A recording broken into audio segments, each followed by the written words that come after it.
This is the latest death in a spate of killings on our roads. Aldgate East at midnight last night, and what remains of the bicycle involved. From Bow Roundabout to Mile End, all the fatalities have involved collisions with large vehicles.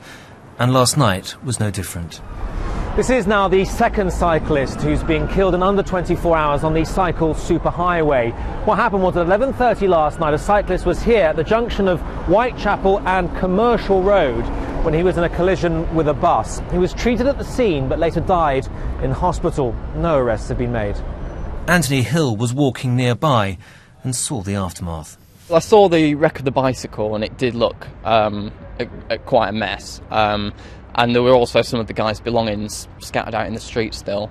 It looked quite serious, but in a way I thought he might have been able to walk away from it. But no, I found out this morning that the guy had died, and yeah, it's really upsetting.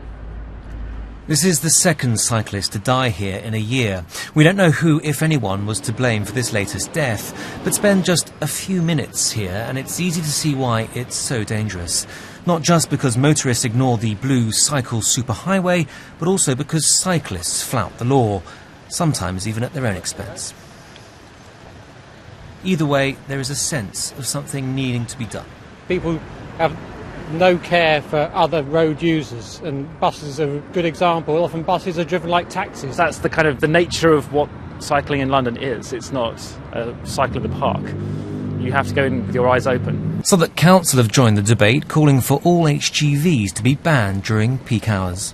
We've seen 5 deaths, cyclist deaths in the last 9 days. I think that's a scandal. I think we need to be doing something about it, and I think a cycle safe hour, banning HGVs from our roads in London in the morning and the evening is one way we might make cyclists safer.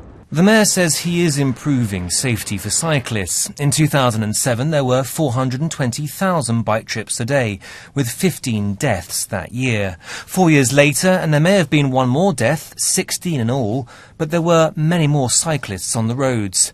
500,000 bike trips made each day, an increase of nearly a fifth. And besides, he says we need to take more responsibility ourselves.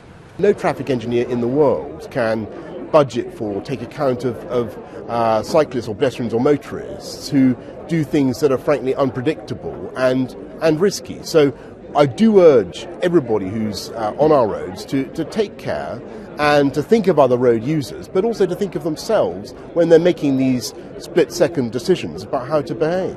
And tonight, if a reminder were needed of the cost of each of these fatal accidents, the first photo was released of the woman killed cycling around Bow Roundabout on Wednesday.